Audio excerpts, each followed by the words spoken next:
Fellas, you know Degree Cool Rush deodorant, right? Well, last year they changed the formula, and guys were mad about it. One dude even started a petition. So guess what? Degree heard us, admitted they messed up, and brought the original Cool Rush scent back exactly how it was. And it's in Walmart, Target, and other stores now for under $4. So grab some and remember why its cool, crisp, and fresh scent made it the #1 men's antiperspirant for the last decade. Degree Cool Rush is back, and it smells like victory for all of us.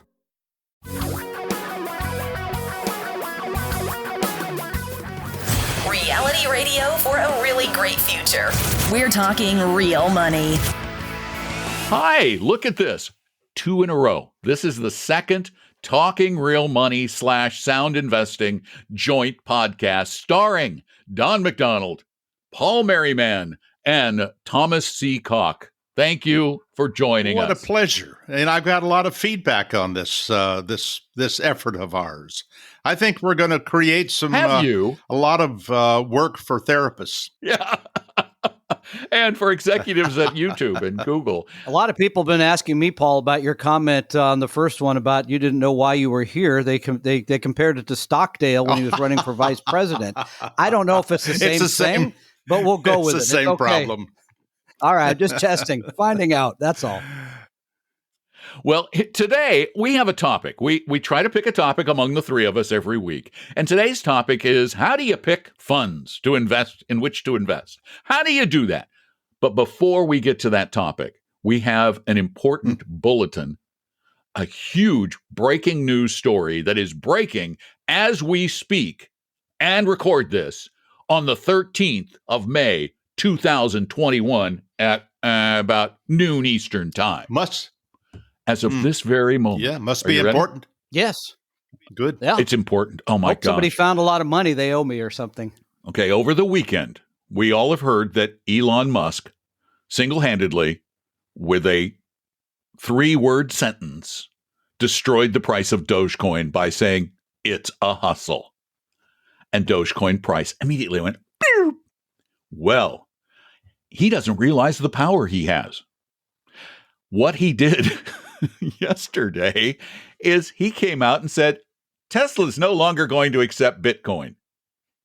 Well, given the fact that you can't use your Bitcoin much of anywhere, that kind of took out much of the market for Bitcoin purchases. And Bitcoin has now plunged more than 23% in the last month. It's down like 9% just in one day.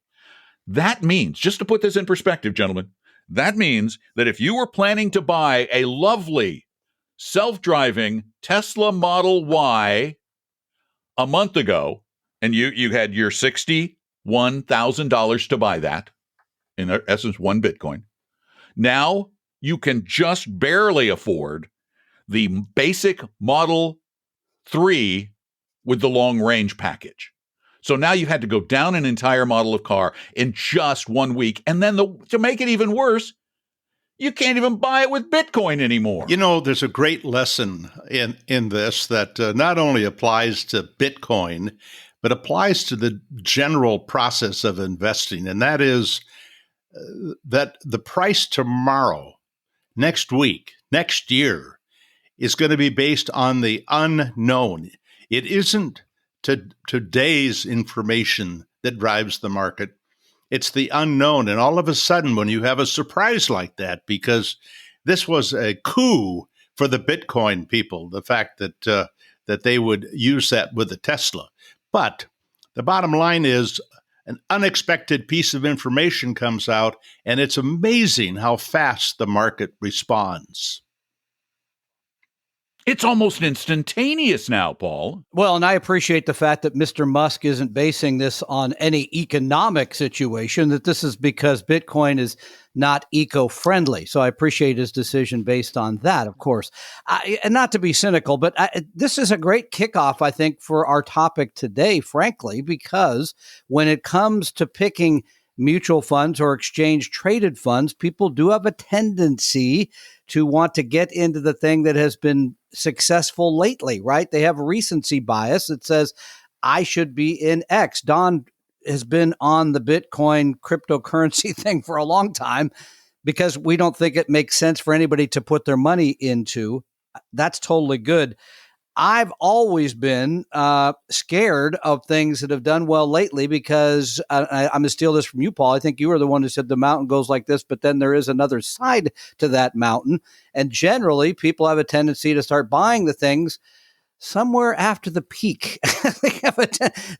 You can see ARK this year, right? That's down, I think, 25 or 30% because it was the best or one of the best performing funds last year. I think it's a great kickoff point because fads truly are fads. They come, they go. You got to find the things that have lasted. You mentioned that things can change quickly with a new piece of information. That's true.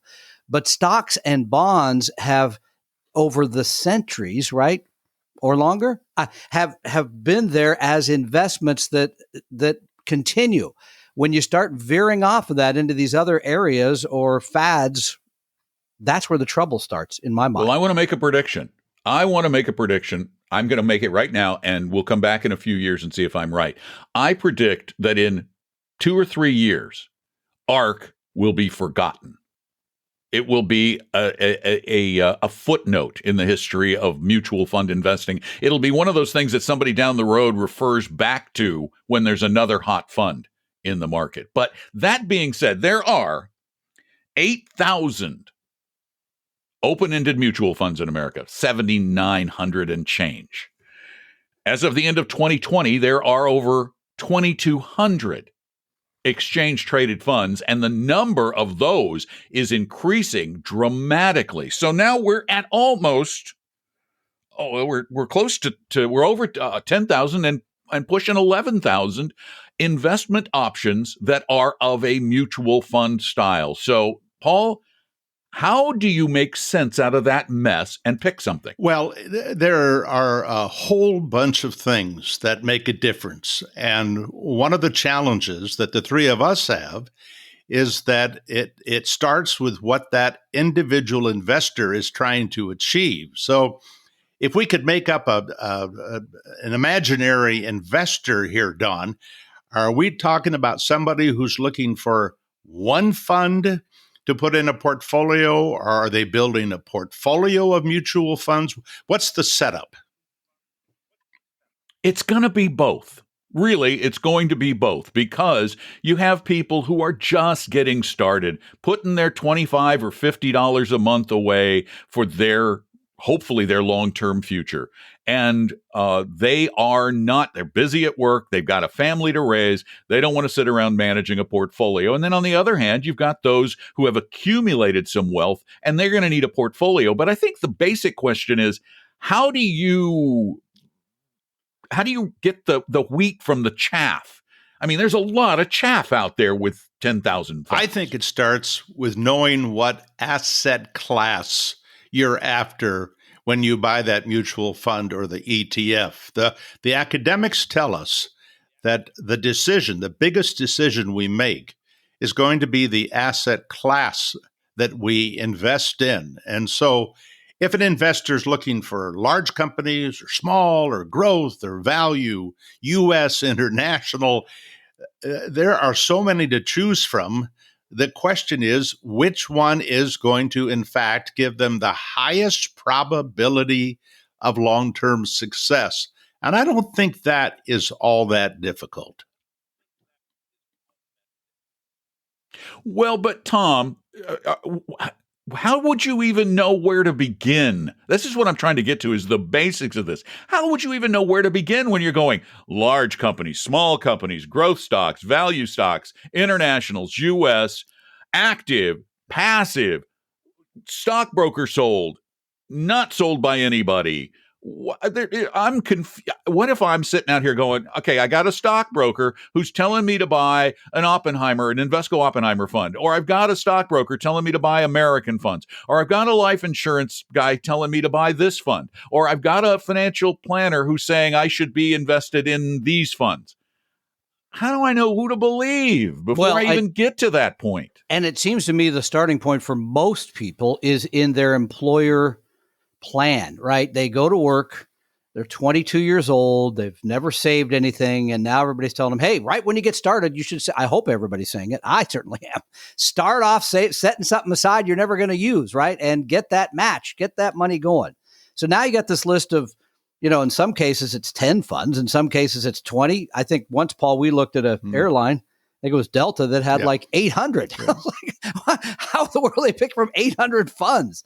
So I think part one is, and I'll steal this from you, Don, is the process of elimination first before picking. I'm stealing it from you. You can have it. All right, it's your word. Because we're going to eliminate anything that is not index or index-like. That is any fund where they're picking stocks. And you can identify those when you go into your employer plan, because most of the time they're going to say index. They're going to reflect the S&P 500 or the Russell 2000. So you can eliminate the rest of them because they're going to be too expensive. They're going to involve somebody's picking stocks or timing markets or following what is a fad, et cetera. So that to me seems an easy one. And we all, I know, agree on that because we can't find that manager that can beat the market, if you will, over a long period of time. So that's one. Then you get to what Paul just said. Again, we truly, as a group, believe that you should own all asset classes. By the way, I find it fascinating. There's probably more funds now than there are stocks in the United States, right? Because I don't think there's that many publicly traded stocks. So a lot of competition. It's about 8,800 publicly traded stocks that are of a sufficient market capital to be in a total market index, and we have 10,200 funds. We can get you in some nice penny stocks that might own a deli of some kind if you want. Oh, but, the deli, yeah. The deli I always one. wanted to own a $1 billion deli. So then we're going, you get into the nuts and bolts a little bit because you made a very good point, Don, a moment ago. And that is for someone starting out, can they pick the 5 funds that cover all these asset classes? Can they build a portfolio in the right percentages so that you have some value in there and you got some small and international? For most people, that's A, too much time, B, too much sophistication, and C, no offense, the rebalancing part is tricky. Well, let me ask you both a question, though, before we even get to the rebalancing and the management and all that. You raised an important point, Tom. The vast majority of investing for retirement in this country occurs within employer-sponsored plans, 401ks, 403bs, 457, and the like. However, in many, many, many, many cases, and this is particularly true of healthcare and education, the options provided aren't just limited, they're often atrocious. In some cases, the only thing that employers are ever told to buy in these plans, Paul, is an annuity. Yeah, unfortunately, there's a long tradition in those particular industries. I don't want to say to screw people, but to focus on the payment and the returns to the salesperson rather than the investor. That is changing, though. That is truly changing. Teachers are starting to fight back, and I don't know about the healthcare industry, but it is finally happening that at almost every level. Tom brought it up, expenses. I mean, expenses are the one thing, low expenses I'm talking about, that are dependable. Right. Not high ones. You're going to have it there forever. And I've been fighting to try to find every 0.5% advantage to investors. And the expense it's a slam dunk. And where does that come from at the lowest levels? Again, the index fund. And so I think it is fairly easy to narrow this down to a handful of companies, but you still need to understand the risk that you're taking. And the question becomes, do you put all of your money in equities, which is what the three of us would probably recommend to a young investor, or do you add some fixed income, add some brake to the gas, if you will, and kind of slow the volatility down? Those are huge questions. But the bottom line is expenses in fixed income or equities, diversification, these things that index funds give you, they are just not found in the other part of the industry. Let's stick with that point. the fee point for a moment because it is so important and so often horribly overlooked. And we know that from the business that we've been in for a very long time, which is managing people's money, Tom. You even recently saw an example of a fixed income fund, a bond fund from a large, well-known, gigantic, well-known mutual fund company, the American Funds Group, that charged more than 1% per year to manage a bond portfolio. Yeah, I think the expense ratio is 1.3 and the yield was 1.1. Just to add that up, you can see we're not headed in the right direction there. But that goes back to picking the right funds. That's again why index-like funds eliminate everything else. That's easy. I'm going to go back though to make things simple because I think, Paul, you've had a great idea here for many years that makes sense. And I'm going to finally agree with you after 25 years. I hope that's not too shocking. But here's the thing. It'll happen to me eventually. I'm counting on it, Paul. Here's the thing. For most people getting started using the target date fund plus hopefully a small cap value fund, that's going to work. Wait, that's Paul's book. I know. What did you do? I read every once in a while. You just synopsized Paul's book. There's no need to buy Paul's book anymore. You just gave away the ending. I'm sorry. Spoiler alert. Now, I'll send him a good copy of a novel or something so he's got something else to look forward to the end. No, again, I think simplicity. And this gets back to, again, when I look, because I get to look at, 5 new portfolios a week. It's the great part of my job. People come in. What do you think? And most people have way too many funds. Most people buy, it's like going to the cafeteria. I'll have hot fudge ice cream. And they pile all this up on their cart and they think they're doing the right thing because, wow, it sure tastes good and I paid for it. But the fact is, most people should be subtracting funds from their portfolio, not adding to them. We talked about this on our show recently, that again, people have a tendency that, well, I got to add that because that's new and that's cool. I got to add that. And let me give you an example.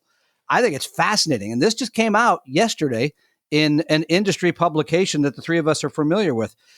Here are 5, I'll give 4 funds I would never own. The Breakwave Dry Bulk Shipping ETF, the Amplify Seymour Cannabis ETF, the Global X Cannabis ETF, and the Amplify Transformational Data Sharing ETF. Now, how do I even know those names? Those are the top 4, the biggest returns in Q1. And this is the kind of thing that our industry sends to each other and said, hey, you got to pay attention to this. Look at that return. The Breakwave Dry Bulk again? The Breakwave Dry Bulk Shipping ETF was up 112% in the first 3 months of the year. Okay, but here's an important question, Tom. Is there a wet bulk shipping ETF? Well, it's a lot heavier. And I think the margins might be better. It may go down as quickly as the ARC fund you referred to earlier. I don't know. I'm just saying that. So subtraction most of the time, I think, is very important. Simplicity and low cost. Again, people have a tendency they don't know. So they, again, pick a lot of funds, and that is not diversification. By the way, generally turns out that most of those funds own the same thing, which are large U.S. growth firms, preferably tech, because that's been the place to be the last few years, correct? Yeah. Well, I think that we have to keep in mind that the industry is not paid for telling the whole story. And if you had the whole story, and that's what we're really looking for, understanding all of those things that are going to impact our bottom line. And a great example of this is the tax impact. I don't know of a mutual fund prospectus that says the tax impact based on the maximum highest tax bracket is going to be X, 1%, 2% lower because of the taxes you're going to have to pay. And what we know is, and it's on Morningstar, you can see it. We know, for example, that the S&P 500, if you look at its long-term return, has about a 0.5% loss to taxes based on paying the highest tax rate.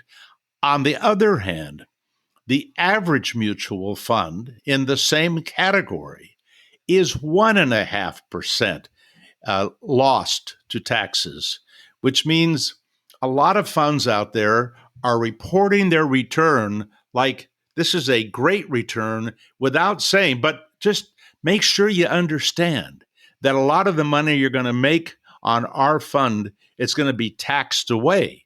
And that is something you can control. And you brought it up, Tom. Index funds control that tax implication.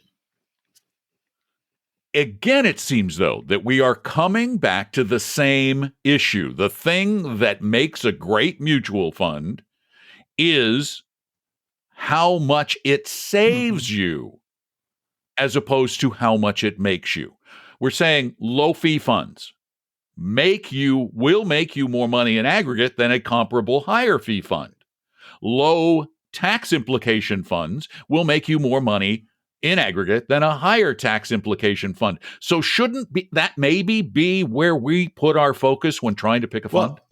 Again, I'm going to cut in here, Paul. Yeah, I would a process of elimination. I would eliminate all the ones that were tax inefficient, especially if they're held outside of a IRA or 401k. I would eliminate anything that had an expense ratio north of 40 basis points, 50. I mean, I don't know where you're going to draw 30. Any more, it's 30, I think. And I would eliminate anything that really basically didn't hold REITs, stocks, or bonds. Again, I think you start getting into speculative areas where people think, I just read about land easement fund or something where people said, oh, I lost all my money. Yeah, because that's a very speculative type of venture that I wouldn't do. And then I would go back to what Paul said. The strategy. I just read a piece when I was doing a little research on this from Kiplinger. It was written a few years ago, and they interviewed a young man who said, to be honest, I don't think I had much of a strategy at all. I just picked funds. And this is what people have a tendency, and you laugh at the bulk dry, whatever it was, ETF, but people will buy it because it went up 112%. And I got to have some of that in there. So elimination, low cost, tax efficiency is certainly very, very important. But here's my question to the two of you. At what point do we then say, well, okay, index funds are okay, but we got something just a little bit better. And it may cost you a little bit more. For example, like a dimensional funds, or if you really want to get out there, how about AQR, something that's a little more special than an index fund? How should people decide between just being true indexers and adding a little bit of cayenne to those eggs just to turn up the heat a little bit? Well, I think usually that extra heat is coming from the asset class you're adding. The three of us are fans of small cap, but small cap funds and stocks come in a lot of different sizes. You can get a small cap fund that the average size of the company is $4 billion. You can get another one that the average size of the company is $1.5 billion. And some of those, call them outliers if you wish, the same with value, deeply discounted value as opposed to modestly discounted value, that can cost the manager additional money. And so I think you have to look at the return, the extra premium you're going to get from these managers who are trying to get to asset classes that are likely to create a bigger return. But let's be really clear about the reality of asset classes that have historically shown a tendency to provide higher returns. They also have one other important consideration that isn't mentioned a lot and I believe needs to be heavily emphasized: risk. Well, they're gonna have more volatility. That is true, but I think there's even a bigger challenge with these asset classes that they offer extra return opportunity. They can be out of favor for a very long time. And when you do take extra risk and you don't get the return now, you start to get impatient. You might even get impatient after 5 years. Well, you might even find that you will be impatient after 20 years. But literally, there are times in history, like, for example, small cap value. underperformed the S&P 500 for 20 years. And the academics will respond by saying, well, you're not very patient, are you? But that's the problem with some of these outliers. You've got to have time on your side or just be a big believer in owning those asset classes. Time doesn't do me much good because I don't have much time. I want those premiums now. Now, I know I might not get them, but I'm willing to hold those kinds of asset classes thinking there's a chance that I'll get it. If not, my heirs will get it. But you got to be very patient with those kind of. Yes, but Paul, that patience can be worn thin very quickly. And what people hear is they hear that small cap value has, over long periods of time, outperformed everything else in the equity markets. However, what the experts say is that small cap value has outperformed small cap growth, 80, 90% of the time over 20-year periods.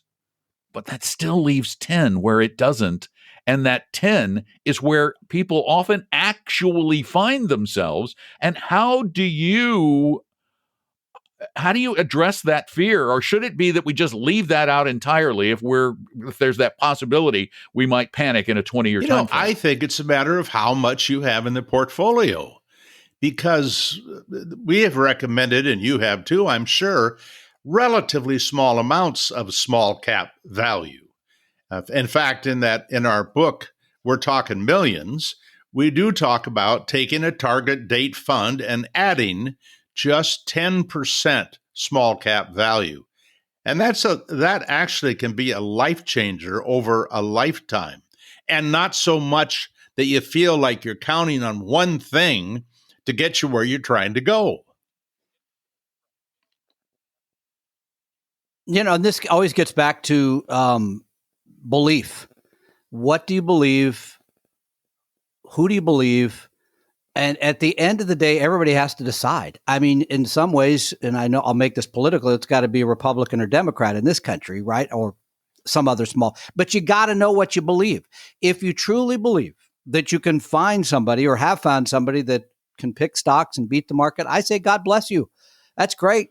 Call me in 10 years. I hope it works out well. No. Hold on. Wait a minute. Yeah. I gotta challenge you on that. Okay. You really believe that if somebody just believes something, that you should leave them to their fantasy belief? Well, I will do my best to dissuade you of that belief, but at some point, people have to decide. We have decided that we trust academic work. We have decided that we trust looking at the numbers over a long period of time, knowing that there will be 10-year periods like we just went through where the two asset classes that Paul just mentioned, small and value, will underperform greatly. It would have been way, way, way more sense to just be in the S&P 500. But I believe this to my core. I do. I may die believing it and hoping that it works out for my heirs. But that's something every person has to decide. There's all kinds of, I think, work that you can trust. Your work, Paul, the academic work, Larry Swedroe, others out there that you can read and say, yeah, this makes sense. I'm going to follow this because I believe and trust it. Once you've done that, then the rest becomes very, very easy. Picking the right funds, therefore, pretty simple in today's world, because you can go really sophisticated, as you've done, Paul, on your website, where you can get terrific 10-fund portfolios at all those big custodians. We've got simpler ones at ours because we think most people just 3 funds. It's, big, or pardon me, U.S., international, and bonds is enough. But once you've made that decision, life gets simpler, I think, and you can also tune out the bulk wave, bulk whatever dry ETF, because you don't need to add on. And your life just, I think is much easier from that point forward. Okay, let's make it real simple to end this, to conclude this episode. Paul, what is the best advice you can give someone who is looking to buy a mutual fund or 2 or 10 today for their long-term future? Find the funds that represent the things that you want to control, that you can control, and not just count on some sort of a random outcome. Those controls would be around expenses, whether you're buying a fund or the operating expense of the fund. Look at tax implications. You want massive diversification. Anywhere you can find additional diversification, I think that's where you should be going. Make sure there's no penalty to get in, to get out, and that fund is within your risk tolerance. Know yourself, know the investment process, which is why we wrote We're Talking Millions. And by the way, Don, you suggest... He said No, wait. one thing. You one said- thing. Come on. No, I didn't. I just said conclude. No. You suggested He took you everything. suggested that people wouldn't have to buy our book in order to learn this stuff because you've given it all away right here. Tom But gave the it all book away. is Yeah, he available just gave it all away. free. There's a free PDF. You don't have to spend a dime. Wow, we're talking millions plus another $9 Whatever or happened so. to whatever happened to the audio version with Oh, Don my McDonald? God. Is that we now cannot available? figure out what Don said, that Audible will not release I get it. that every Saturday. Oh, okay. Not again. We're Are you still kidding? waiting. I mean, it's Oh my God. I mean, YouTube is after me. Audible's what? I am not. I'm not a radical. I'm not violent. I'm May not I suggest, bad. I'm may a I nice suggest person. you start talking nicely Yes. about stockbrokers, and Mhm. maybe your future will change. I knew it. I knew it. Nope.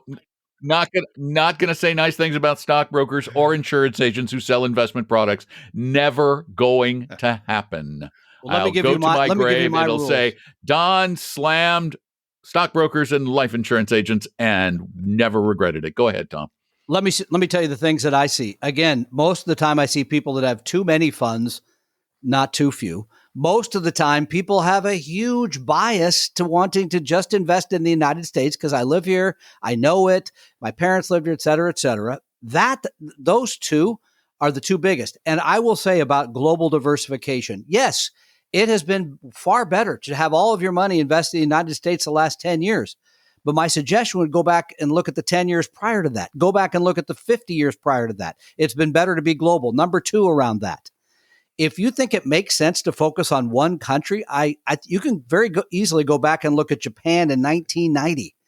And the Nikkei from that point to today is still lower. Why? Well, I don't know all the reasons. Liar loans with banks, whatever. But most people in Japan have their money invested in Japan. Most people in the United States have their money invested here because they trust it. You shouldn't. You should be globally diversified. We have no idea where the big growth, the big ideas, the big economics will happen over the next 20 to 30 years.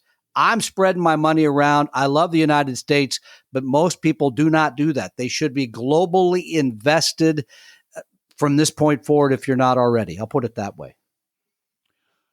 Let me conclude by saying no broker sold mutual funds ever.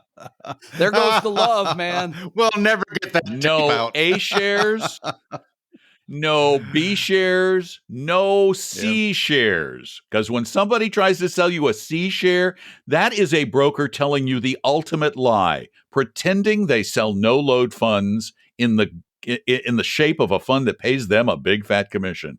Ask them how much they get paid. And if they say nothing or the company pays me, please immediately leave their office because they are lying to you. You need to know how everybody's paid. You need to avoid actively managed mutual funds because they tend to be more expensive. You need an expense ratio of way below 0.5% on your mutual funds. As a matter of fact, I just looked at the Vanguard Small Cap Value Fund, which should be an expensive fund because it's dealing with small companies and value, but it's an index, so it's only 0.07% per year. That's all. And finally, all the little things are important. But finally, the ultimate advice I can give you is just do it. If that means you just go out and you buy the Vanguard Total World Stock ETF, VT, for a fraction of nothing, and you buy it through a discount broker so you don't have any commissions or sales charges, Do that. At least you're doing something, and keep doing it. Maintain the discipline. That's it. Good advice. Thank you, gentlemen. Thank you all for being a part of this. We're going to do it again in a couple of weeks, as long as YouTube doesn't kick us off again.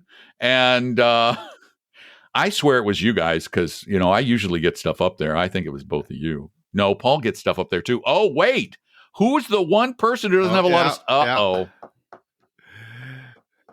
Yeah. I'm now suspecting who we can blame. It's the empty chair. It's the empty chair. See you guys soon. The famous empty chair. Paul, have a great one. Tom, best of luck to you. I'm sure I'll be talking to you again in 30 or 40 seconds. And all of you, thanks so much for being a part of our podcast, our video cast, all the casts. Remember, if you have questions for Paul, it's paul@paulmerriman.com. If you have any questions for us, just go to talkingrealmoney.com and use the contact form and listen to both of our podcasts. Paul's podcast is Sound Investing. Tom's and Don's podcast is Talking Real Money. Thanks again. Tell a friend or 2 or 10. We'll talk to you really soon. Talking Real Money. We hope you realize that the information provided on Talking Real Money is for educational and hopefully enjoyable purposes only. Providing personalized financial planning or investing advice takes time, so please consult with a really good fee-only fiduciary investment, tax, or legal advisor. We know a good one. Investing must always involve risk. In other words, you can and probably will lose money at times. Also, as much as you want it, no one can accurately, consistently predict the future. So past performance doesn't tell you a darn thing about what the future will bring.